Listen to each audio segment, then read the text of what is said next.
Welcome to the Haunted Road Trip Show, where we bring you powerful conversations, insights, and exciting site investigations that reveal the paranormal world in a way you've never seen before. Now, prepare to have your thirst for curiosity satisfied. Okay, welcome back, everybody, to Haunted Road Trip Show. This edition is a Ghost Did What? Listeners Chronicles. Yes, that is why I tell you people, if you have ghostly stories or paranormal stories, I want you to come on here and tell the entire world about it on here and have a nice little talk on here. And today I have Josh with me. And he is calling in all the way from Australia. Yes, ladies, so you can swoon over that accent. You know you want to. You know you want to on that. Josh, thanks for joining me. Oh, thanks so much for having me. Yes, and so it's like 7 o'clock in the morning where you're at, isn't it? It is, yep. I've just got up. I'm ready for the day. Oh my God, it's like mid-afternoon here. He's in our future, everybody, by the way, just to let you know. But he was so kind to respond to an advert that I put out there on the wide internet for people to tell me about their ghostly stories. And here he is. And let me tell you what, guys, from the little bit that he's told me, he's got some juicy ones up his sleeve. Josh, you grew up in a haunted house, like very haunted. We had a lot of activity over the course of probably about 15 years in that one particular house. And I wish I had as much activity in other houses since then, but it seems to have been very much isolated to that single house that I lived in. Have you ever done paranormal investigations? Just like on a couple of tours. So much experience? Yeah, I've got a couple of EMF detectors and I've done a few of those sorts of investigations just with some friends for a bit of fun. I've attended a few professionally run ones at old asylums that have been decommissioned and prisons and those types of things also for a bit of fun. There's quite a few of those in Australia. Okay, so that's new news. That's like, I mean, that's juiciness to us, you know, kind of woo-woo paranormal. And I'm jealous. You guys here in the United States, it does take a couple hoops to get through the decommissioned asylums and things like that to be able to get into them. So I'm completely jealous already, Josh. It's been like what, 2 minutes?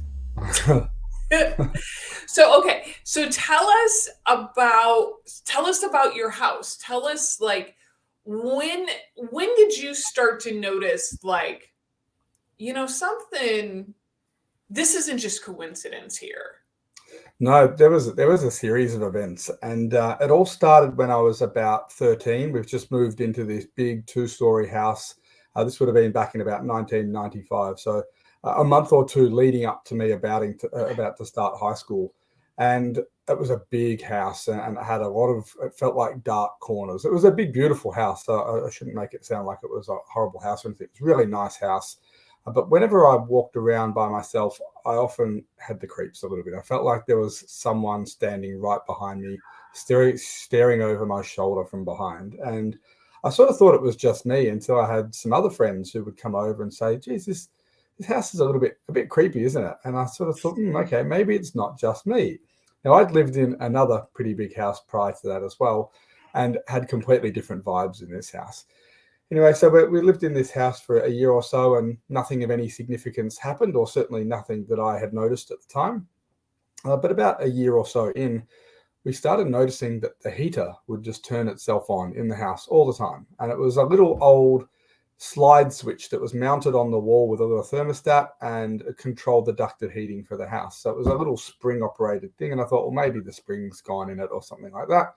My science sort of brain applying some science to it. And it would just keep happening. And then to the point where my family would get into arguments about, well, who keeps turning the heater on? It's not even cold today. And, you know, I inspected the unit and sure enough, there wasn't a little spring in there. There was nothing like that. And this went on for I'm going to say on and off for about 3 or 4 months, to the point at one stage where I said to Mum, do you think there's something a bit paranormal going on? Not really believing that there was, but possibly suspecting that something a little bit strange was happening. And she looked at me with this look, and as she tried to reassure me, and she said, no, don't be silly, there's no such thing. But she gave me this look as though she knew deep down she had been thinking exactly the same thing. Her eyes told me that there was more to that story, and that she had possibly had some sort of similar experiences in her life previously, or had similar sort of thoughts to what I do. Anyway, minor stuff, heater turning on itself, no big deal, right? But things started to progress. Well, that's big deal. Yeah, I think to anyone as an isolated incident, it could still be explained away as, you know, something else, right? Maybe my younger brother playing with the heater or something. So then more things started to happen. And I'm going to say, I can't remember specific dates because we're going back 20 odd years now. In fact, some cases 25 years. But there was one big pot plant outside my bedroom on a bookshelf. Did you say pot plant? Yeah, big pot plant. Yeah. Potted plant. Potted plants, yeah, in Australia. Okay, here in the United States. Yeah, not a marijuana plant. I never even thought about that, actually. Yeah, that's just what we call them over here, pot plant, but potted plant, yeah, for your listeners, a potted plant. Full of dirt, right? Probably weighs a couple of kilos, gets launched across the room, spills dirt all over the floor. The plant stays in the plant, but there's dirt everywhere. And we're trying to work out, well, has the wind blown this? What's happened? How's this happened? And there was no one home at the time, so we've just come home and just seen it on the other side of the room with a trail of dirt, so you could see the direction it had been thrown from. So you weren't in the house when that happened? You no, came home. No one was home at the time, and we just came home to this plant on the opposite side of the room with a trail of dirt leading up from where it had come from. And you could see that it had sort of been tipped or pushed in some way. Nothing else disturbed inside the house. Yeah, that was weird, and that would creep me out. Yeah, we thought, well, maybe the wind. You know, there was a window slightly open nearby, and we tried to do all the scientific rulings, and really found that this thing was just way too heavy for the wind to tip it. And if it had tipped, it might have dropped directly down, not been launched across the room about 1.5 meters. So, sorry, I'm using all the Australian metric system here for your listeners, probably trying to work out what I'm talking about. So that's, again, an isolated incident. It was probably a couple of years after the heater thing happened. But then one night I had a dream, and I was lying there in bed, and I was dreaming, and I was communicating with this spirit who was floating above the ceiling in my bedroom, and he was communicating telepathically with my brother and I can't remember the topic or the conversation, but I woke up to this huge thud from this dream to find that the CD player in my brother's room had been launched across the room. And my mum and dad woke up, ran into his room. I got up to work out what the huge bang was. And this is, the old CD players were big. This is like the size of, you know, almost a microwave type thing. So that had been unplugged from the wall and moved about 2 meters across the room and landed on the floor and smashed on the ground. So by then we're thinking, well, these things are starting to add up a little bit. There's quite a few things. Wait a minute. I have questions about this dream here. Sure. So do you recall talking to anything that was in a form? Or do you recall like something was there, but I don't know what it looked like? Yeah, it was, I remember like a ball of energy being located above my ceiling, and my brother and I had adjoining rooms, and it was almost in a position that was sort of directly between us, and there was this like bluish white light formed between us, like there was this channel of communication. You guys were connected. Yeah, and I remember in the dream it was like we were having this connection, and I don't remember the specifics of what was being discussed. I don't even know if I ever worked that out. And yeah, it was startled and awoken from that dream. It was clean up my mess I just made with the plant. Sorry about the plant. Yeah. Well, I'll get to the explanation for the plant later, because I found the culprit for that many years later. So at this stage, so I'm telling all these stories in quick succession. So you're sort of thinking, well, surely I'm thinking there must be something going on. But this is over several years at this point. This is not regular, consistent activity. And so are you talking to, like, at this point with the telepathic dreams, are you talking to your brother about this? Are you talking to your friends? Are you I started telling some friends. I spoke to my brother and sister about it. We were all a little bit interested in it. My brother didn't recall the dream. He was quite a heavy sleeper. He didn't share that same dream with me. If he did, he certainly didn't recall it. So it was something that we'd started discussing. Is there the possibility of something a little bit paranormal going on? Does that even exist? And if so, is that what we're experiencing in this house? And no one remained convinced at that point in time, because there were small isolated incidents that somewhat could have been explained away. And my dad is a huge skeptic. I think he's probably less so these days, because it's becoming harder to be a skeptic in my house. But he was always the voice of reason, telling everybody that everything was fine and there was no such thing as anything ghostly or anything like that. Sounds like my father. we all know a few. Yeah, everyone's on a different end of the spectrum for sure. So then things started. We actually started to see physical entities in the house. So there was a time where my brother was lying in bed, and my mum walked past my younger brother's bedroom. He was probably about 11 at the time. My mum saw a little girl crawled up in his bed, sleeping on the top of his doona next to him, on top of his bed. And my mum didn't say anything. She was a bit pissed off. She's thinking, what's my brother doing with a girl in his bed at 11 years old? Anyway, so confronted him about it the next morning, and my brother's like, there was no one in my room. Then wait a minute, your mom, okay, here's what boggles me about your mom. Like, she walks past the bedroom, she sees a girl in the bed with your brother, and then keeps going. And doesn't say anything about it right there.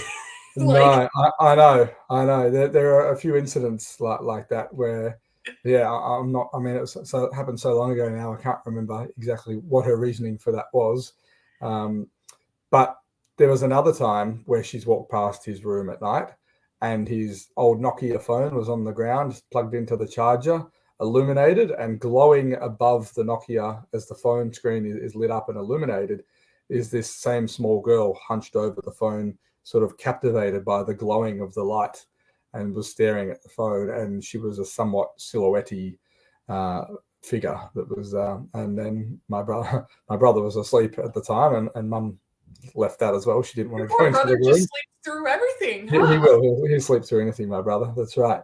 So we had a couple of those sorts of incidents. I can't remember who it was, but I think it was either my mum or my sister, possibly even my brother, at one point saw that same girl figure sort of floating through the corridor at one point upstairs outside the bedrooms in our corridor. So by this stage, this is several years into living in the house, there's been several sightings. We were all fairly convinced that there was more going on than just our imagination or some scientific phenomena. So that was all, pretty weird, So one thing I should probably mention as well, that we didn't actually share a lot of these stories with one another until Christmas, probably about 10 years ago. So we actually held a lot of these back. So we actually didn't find out a lot of these stories from one another until after we moved out. We had a Christmas lunch down at my parents' holiday house, and it wasn't until we sat there sharing stories for a couple of hours straight that we realized there's actually so many things that happened in that house. That's why some of the detail at the time, you're thinking, well, why wasn't this raised and why wasn't that raised? Well, a lot of it wasn't mentioned to one another. Because nobody was talking to each other. We didn't want to freak each other out. And we thought if we rejected it in our mind, it would help us sleep better at night as well. So we never talked about a lot of these things.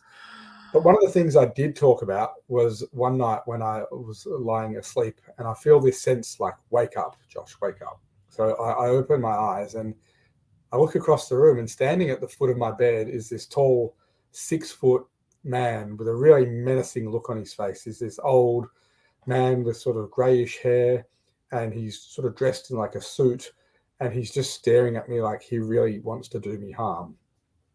And he looks at me, and a second later he just throws himself over the bed and launches himself through the air towards me, hurls himself towards me, while I quickly throw myself under the covers and proceed to panic and shit myself for a couple of hours straight whilst my heart's racing and I'm trying to get back to sleep. And it was probably the most terrifying experience I've ever had in terms of any of the paranormal things that had occurred. And that one I did tell people about. I told mum. I didn't tell anyone else, but I told mum not straight away. I needed to think about it for a few days, but I told Mum a few days later. You are so much better than me, because I would have been screaming to high heavens.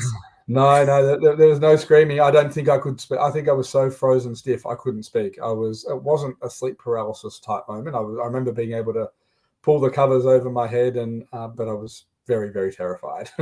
and by this stage, I wasn't a little kid. By this stage, I was probably about 18, I think, if I recall correctly. But it was, it was certainly a terrifying moment for me. There was other times where I would move around the house, and if I'd sit still and it was a quiet night, I could hear heavy breathing from an old man, and you could hear it like a and I'd noticed that twice in 2 different rooms. I mentioned that to my mum at this Christmas lunch 10 years or so ago, and Mum said to me, I never told anyone this, but because she had a bad back, she used to get up and stretch on a foam mattress in the middle of the night, usually about 3 a.m. And it was dead silent, obviously, at 3 a.m. Everybody's asleep. And she said that in the living room in our house, where we had this big foam mattress for her back stretches, she would hear heavy breathing, gasping for air in the middle of the night as well. And we never shared that story until many years later. So that was verified by someone else, and it wasn't just in my head, that one as well. Wow. So do you suspect that both you and your mother, like the man that you saw at the end of your bed and the heavy breather, were the same spirit? I do. I think we had 2 in our house. I think we had obviously the little girl that had been seen and the older man. The breathing seemed like that was that of an old man with a respiratory condition, or certainly some sort of. You think he was jealous, like, of your youth or something coming at you? I don't know. It was really interesting, and so that was sort of the main collection of things that happened in that particular house. But there were things that followed us on holidays or presented on holidays, so they weren't necessarily the same spirits. But there was a time when I was 15. Okay, so wait a minute. You said things followed you on holidays? I don't know specifically if they followed us on holidays, but we had 2 family holidays, probably within about 2 or 3 years apart, around that time when I was in my late teens, where we had 2 paranormal encounters on holidays as well. And was never able to verify if they were the same spirits because nobody saw them. But I mean, I can tell you the account of what happened there. So when I was about 15, we went on a houseboat. So we went up to this place called Echuca. It's about 3 hours from Melbourne, where I live in Australia. And everybody hires houseboats up there. And this houseboat fit about 10 people on it. We went away with another family. And I remember when we arrived on this houseboat, I remember thinking this is a bit creepy, a little bit weird. But it might have been just because it was the first houseboat experience I've ever had. Anyway, so it was either the first or the second night. My mum wakes up in the middle of the night with the feeling of a hand on her ankle, and it pulled her leg so hard that it pulled her leg out the end of the bed. My mum wakes up and she says to my dad, "What did you do that for, John? What's wrong? What's going on?" And looked across and then noticed that my dad was snoring, half asleep or fully asleep, and the door was closed, and that something ghostly had grabbed her ankle and pulled her leg out the end of the bed. And Mum didn't tell us that one until many years later as well. Wow. So do you feel like you guys have, like, your mediums, and that's why it's easy to get your attention, both you and your mom? Because it seems like your dad and your brother sleep through everything. Yeah, I would say that my mum certainly, and me, my brother and sister certainly. My brother does sleep through everything, but he's had his own encounters as well. And apparently it does run on my mum's side of the family. Some of the stories I'll tell you after, and I'm going to get to some of my precognitive dreams and premonitions, would make me believe that I definitely have a level of I guess, psychic ability. I guess we all do, but for me, I feel like it's at a certain period in my life, it was certainly heightened. And I'll share some of those stories. Were you ever able, or have you ever been inclined to do research about that house? Like, here in the United States, you can look up like titles and deeds and see who's owned it, and look up like birth and death records, incidents in newspapers. Have you ever done that? I have, and found nothing of any significance. It was once upon a time farmland before that area was rezoned for housing, and there was really nothing of any significance that came up in any of those records. I remember searching that back when I was in high school.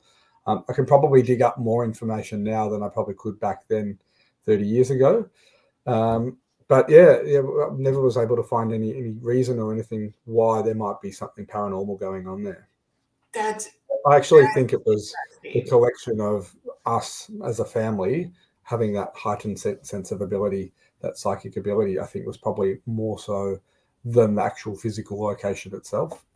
And I say that because we had things on holidays, and I'll share another story with you as well, which is. By the way, I do think houseboats are creepy. Yeah, so it's not just me, right? Well, now I think they're really creepy after what happened last time. I really don't. I've heard some really, really creepy ghost stories about houseboats, like in Paris and on the Thames, and like I'm just like every time I've been on board of one of those anywhere, I'm like, this is just creepy. I'm out. Yeah, yeah, no, I agree. So this other holiday that we went on, it was probably a couple of years later. I'm thinking I was about 17 because I remember distinctly it was during September 2000. It was during the Sydney Olympics. So Australia was hosting the Olympics that year. And we did a family holiday up to Noosa. It was on the Sunshine Coast in Queensland, Australia. Beautiful spot. And a couple of days before we get there, we find out that the manager of the motel that we were staying at has just passed away from a heart attack. Had a massive heart attack and died. And my mum, who'd done all the booking through this guy, then now had to speak with his wife, who was obviously quite distressed whilst still trying to manage this motel. So we arrived at the motel knowing that this guy had just died a couple of days earlier, and it was one that had probably 20 different apartments in it. And we got there, and the sleeping arrangement was there was a bedroom upstairs, a master bedroom for my mum and dad, a kid's bedroom for my brother and sister, and then a roll-out mattress for me downstairs on the bottom level by myself. Great. I've got to sleep downstairs in the dark in a house that's making creaking noises all night by myself in the place where the guy's just died. Now, he didn't die in that apartment, but he had died recently, and that was on my mind. Not particularly brave at 17, I must say. So during the night, I would just hear creaking and things shifting and moving, and I was really awake and my heart was racing all night. I just had a terrible sleep. Nothing significant happened, but I just remember a really bad sleep, and I was quite anxious and afraid all night. The next day we woke up and my brother was feeling a bit sick. So we all decided we'd all go to the beach. My brother was probably 13. He was old enough to stay home for a couple of hours by himself. And he TV, just watch a bit of the Olympics, no big deal. So we all went to the beach, came home about 2 hours later, and found him standing outside the unit. He refused to go inside back into the apartment. What happened here? What's wrong? And he said, I was sitting on the couch and I decided to get up and watch some TV. And this is showing my age here. He had to get up and physically walk over and press the button on the CRT TV to turn it on. And in the reflection on the black screen, he saw a big figure step up behind him and standing over his shoulder. So my brother swung his fist to punch this person because he thought it was someone trying to attack him, looked around and there was absolutely no one there. And he bolted out of the house and stood outside the front of the house. He waited for us to get back outside the unit and then eventually came inside with us all. So the next day, he's like, I'm not staying home. I'm coming with you guys. We're all going to the beach together, right? He's sick not or not, I am coming. He's not going to make that mistake twice. So he goes with us. We all go together. Spend a couple of hours at the beach, probably get to brekkie, that sort of thing. Come home, go upstairs into the house. And Mum's like, who's moved everything in the house? I'm like, what do you mean? So we all go into the master bedroom and pretty much everything you can imagine has been put in a straight line in the room. The alarm clock's been ripped out of the wall and placed on the ground. Shoes, pillows, spare clothes, everything just formed a perfect straight line of about 15 objects in the room. And we're like, what's going on here? Like, who's done this? And we all thought someone was being a bit silly in the family or playing tricks or something. No one was. We called the motel manager and said, has housekeeping been in here and are they mucking around? And they said, no, you don't have housekeeping as part of the service there. So no one had access to the place. Nothing was missing. but everything was in a straight line. And now I think about it these days, I wonder if it was the hotel manager trying to, get through to us, and maybe even he'd hidden money in the wall or something. I don't know what he was trying to do. I think he was probably just trying to communicate, but I'm certain it was him. I can't imagine it would be another spirit who would do that, given the circumstances leading up to our arrival. Interesting if it was him, how he lined things up. Yeah. We were never able to decipher it, other than it was a message to indicate a presence of something spiritual. We could never sort of decipher it as any meaning behind it or anything like that. But have you ever been back there since? No, not to that particular motel. No. Wow. Yeah. Because I oftentimes like to if I can, revisit places that I've had paranormal activity happen like years before, and see if I still feel the same way. Yeah. If I sense something different. That's why I asked that. It's funny you say that, because I have this urge. I really want to go back to the house that I grew up in. I was going to ask you about that. I really want to. I want to go and say, have you ever had anything strange happen here? And I just haven't worked out the right approach, because they might think, oh, who's this weirdo? Or if they have, then I don't know. I just haven't worked out how to do it yet. That's only 15 minutes from where I live, the old house that I grew up in. So it wouldn't be hard to get there. I just haven't worked out how I would broach the topic with the current owners. Wow. Yeah, and especially you don't want to freak them out if nothing has happened, and then all of a sudden they're sleeping like wide-eyed at night. Exactly. Some heavy breathing old man is going to get them. Exactly. Yeah. I don't think I would share my stories with them. It would be more a case of just asking out of interest if they ever saw anything. Well, you could just drive by there and see. Yeah. I drive past it all the time. You feel anything like? Not from the car, more like nostalgia. No. It's all good. I would really love to find out the answer to that if you ever find a way to get back to there. Yeah. Well, I mean, I can sort of talk you through our process of trying to find answers. And that started off with us in that house, starting to do a series of seances. So by this age, I'm probably 21, 22. And that was me, my brother, my sister, and my neighbor, who was my age. And we would do this on a Saturday night if my parents were out for dinner or gone out somewhere. So we would do it when the parents weren't home. And we hadn't really played with Ouija boards or any of that previously. And that's because my mum had always warned us. She'd said, don't mess with this stuff. This is real. And she'd accounted an experience from when she was young.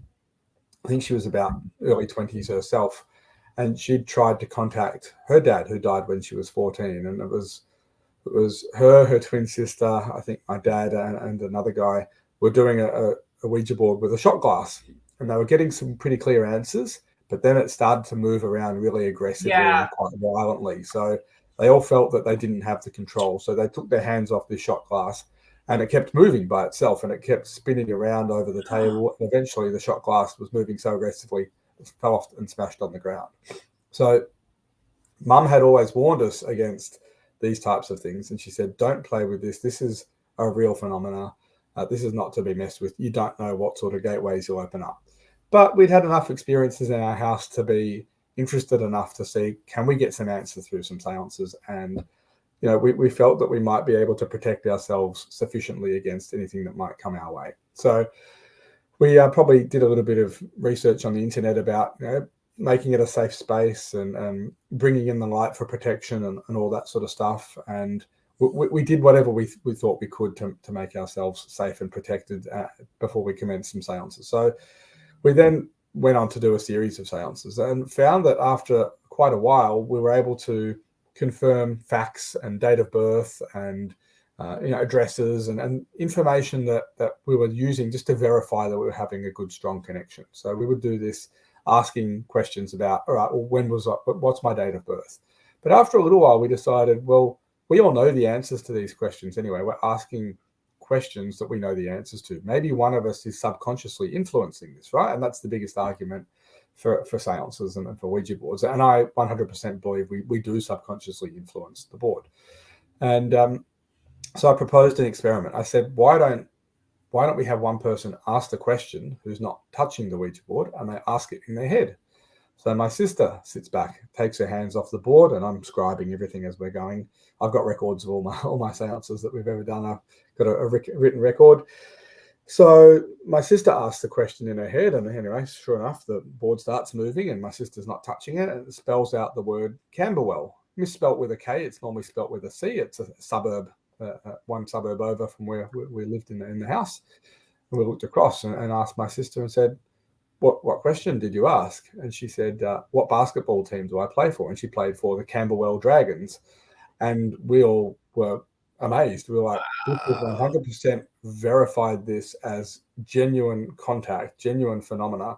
Whether it's through a spirit or not, we have somehow taken a message, a thought from my sister's head, and it's come through us and channeled through the board.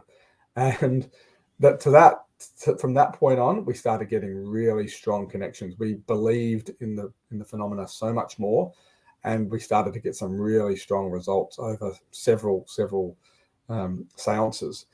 And that was a really interesting moment for us, because we always suspected that we were subconsciously influencing it, but it turns out that there was more to it than that, and it was quite a revelation. So were you able to get information about the gentleman in the house or the little girl to even... Yeah, whenever we tried to get information on that, it would just start moving around heaps. And we concluded at the time that there were too many spirits trying to come through at once. They were all trying to hijack it and have their messages come through. And we found that as soon as we'd open it up to anyone other than our family or spirit guides, it would get hijacked. It would go crazy all over the place, and we'd just get gibberish. But whenever we tried to contact family, and several times we had spirit guides come through, that was when we got the most genuine messages. Probably the most amazing seance that I ever did was one night. It was a nice summer's night. It was probably about 8 o'clock at night. So daylight saving means the sun hasn't quite gone down yet. We moved into the backyard, me, my brother and sister, to do this seance. And Mum sort of followed us out. What are you up to out there, sort of thing? So I said, we're doing a seance. We're doing it out in the backyard because I know you don't like them. So we didn't want to do it in the house. So we set up our candles, and we've got our homemade Ouija board, which was just an A4 sheet of paper with some permanent marker writings on it. That's all it took, with a 50-cent coin or a 20-cent coin. And Mum's like, all right, well, I'll join you. So, all right, great. Mum's going to join us as well. So we'd had pretty good results, the three of us previously, because we feel like we've all got a little bit of a psychic connection. Mum joined us, and we started to get some really good results straight away. It starts spelling out fate, F-A-T-E, F-A-T-E, fate. And it was circling our initials that we'd handwritten on the Ouija board. And it's fate 4, and then it's JF, LF, and circling all our initials. We're like, oh, I guess I'm interpreting this as it's fate that the four of us have come together for this seance tonight. That's the only way we could interpret it. And a few seconds later, it starts spelling out CD3. And I said, oh, maybe that's your dad trying to come through. He used to fly a DC-3 plane in the war. And these things never come out perfectly. Sometimes there's a letter off here and there. So I said, maybe it's CD3. Maybe that means DC3. That would be his way of saying who it is. Instead of spelling out his whole name, spelling out a DC3 would be pretty obvious. A second later, we look up, and because we hear something flying directly over the path of our house, and it's a DC-3 airplane that he flew in the war. And this airplane, coincidentally, flew over our house every single Sunday night at 8:30. We knew it did every Sunday. It's a restaurant plane. They take people up from a nearby airport for a joyride, and it's an old plane that they use just for entertainment. But it would have been 30 seconds after we had the CD3 that this DC-3 flew over, and it had a really distinct sound, and it was still light enough to determine it was the DC-3. And we were like, wow, this is amazing. We all had goosebumps and chills, and it was quite an incredible experience. Yes. So then we're like, we have the strongest connection now. It's spelling everything word for word, letter for letter perfectly. And we're saying, all right, what happened to the pot plant? Who threw the pot plant up there? And he said, I did.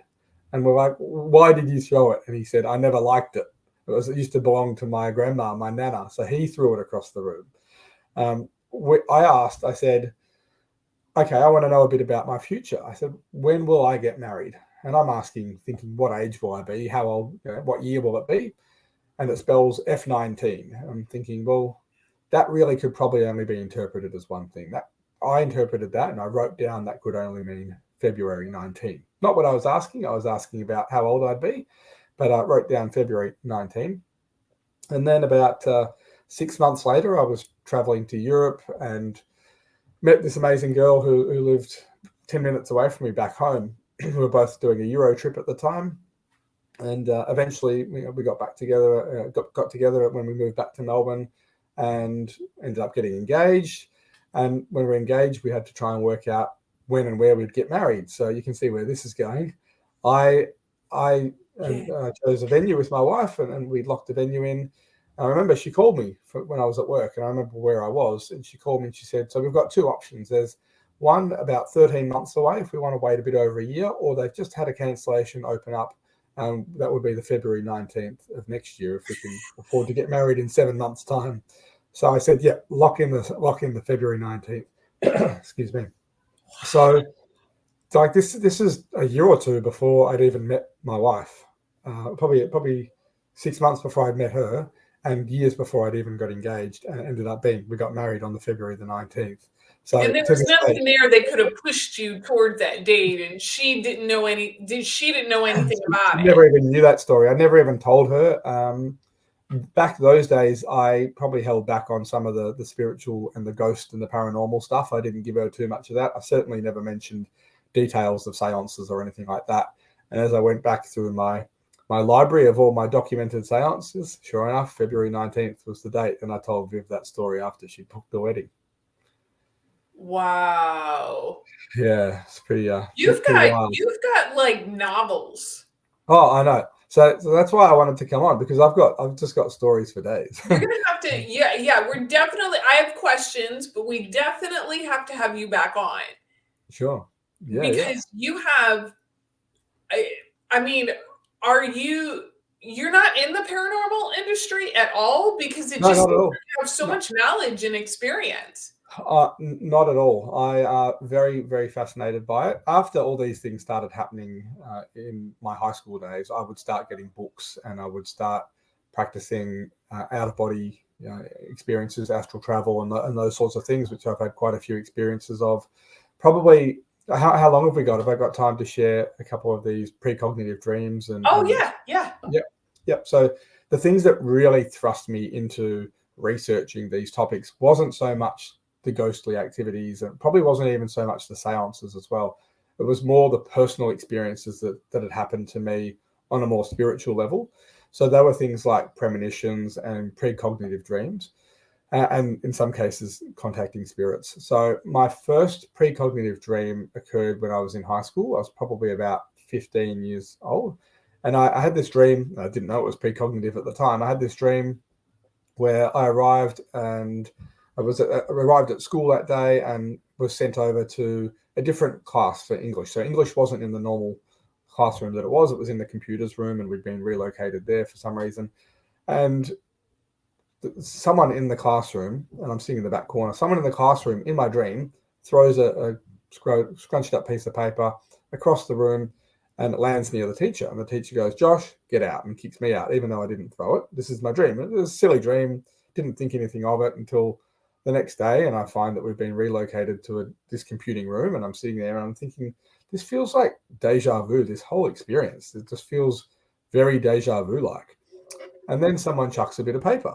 I'm thinking, well, this isn't deja vu, because I remember that happening, and it won't be deja vu if I get kicked out for this. Sure enough, teacher's like, "Josh, get out." So I'm standing in the corridor outside the classroom going, what's just happened? Like, and it's like, I had a precog about this. Yeah, something so insignificant, right? Like so irrelevant in terms of, in terms of Where's life. The lottery numbers.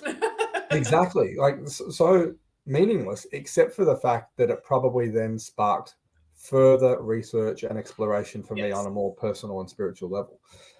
So that was pretty weird.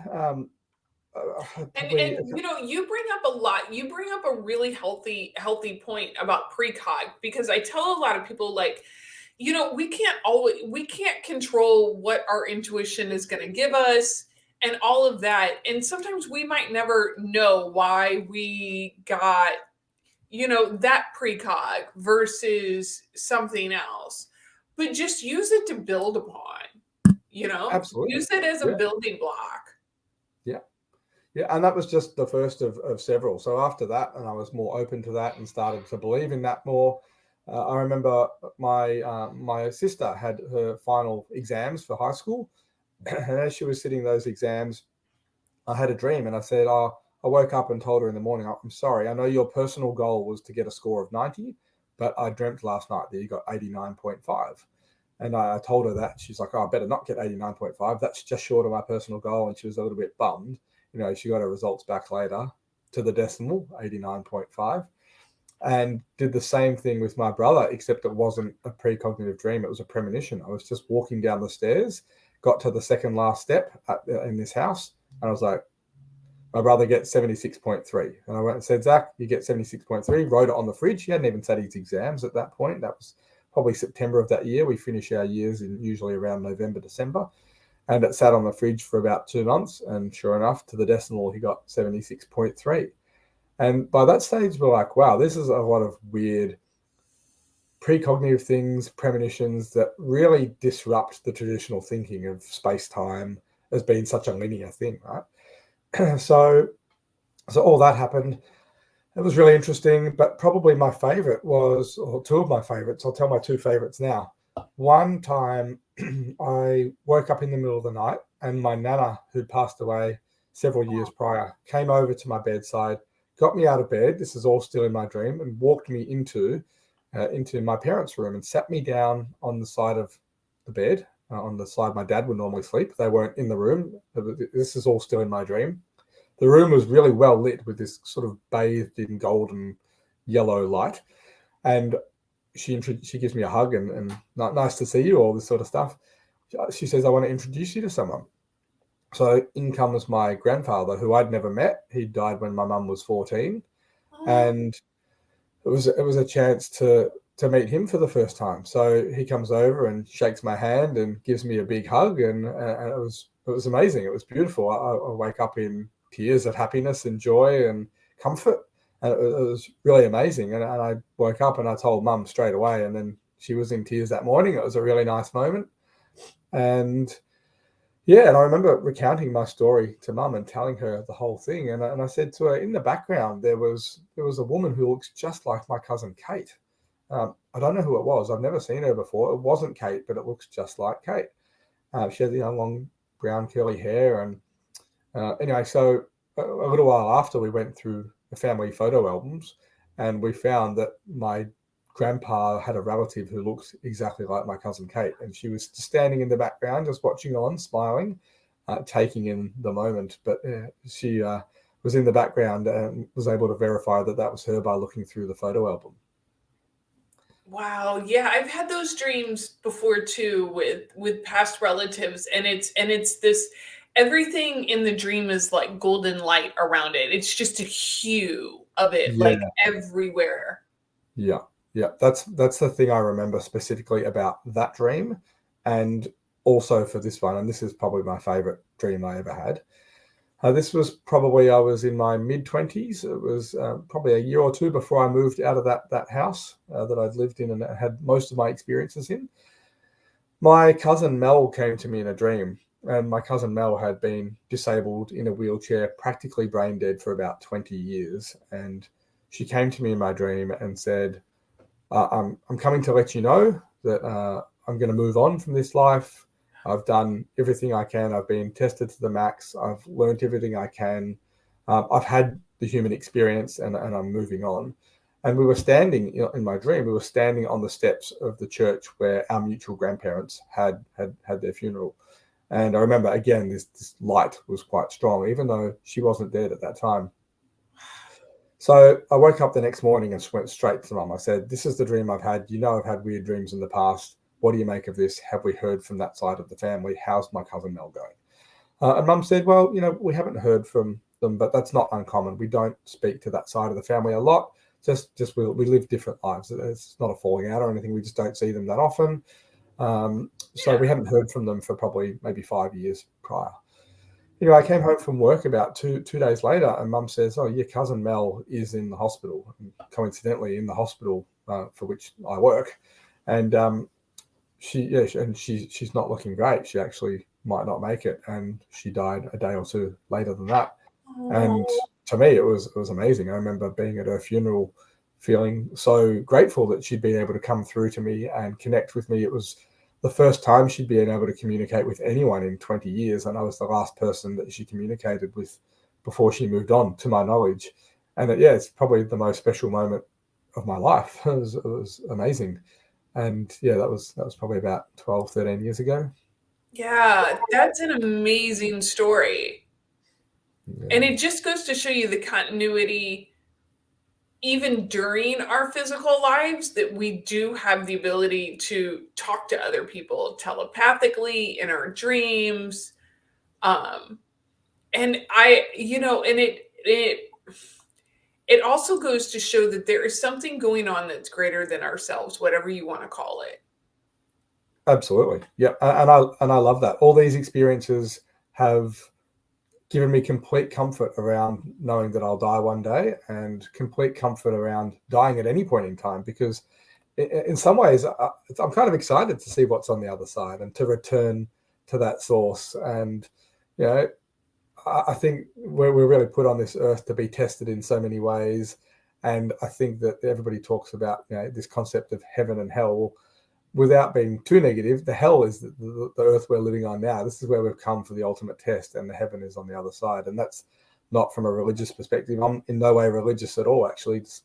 It's quite sort of agnostic, but had some pretty amazing experiences that lead me to believe that despite being a man of science, there are so many things that we just cannot explain with traditional science. No, there are a lot of things that we will not catch up to the laws of the universe, are still a mystery to me. And Absolutely. I think I like it better like that. I think it adds a certain sense of fun. I most certainly do. Well, it seems like you have a lovely family, and I'm glad that you could talk to your mom now about things that maybe you couldn't have in the past. And she participates in well organized, intentional seances with you. Absolutely. And I think I would love to have you back on. I'm sure the listeners would love to have you back on. We'll see what we can make happen. But Josh, thank you so much for coming. This has given me, wide depths to think about. And I can't wait. Thanks so much for having me. It's been great. Yes. We'll just, I'm going to stop the recording, but hold on and wait for me for final thoughts. Well, guys, thank you for tuning into this episode of Listener Chronicles. If you like it, let us know what you think in the comments. Give us a 5-star review along with your comments, and pass it along to a friend. Puff, puff, give on this one. Until next time, guys, be cool. We'll see you out there.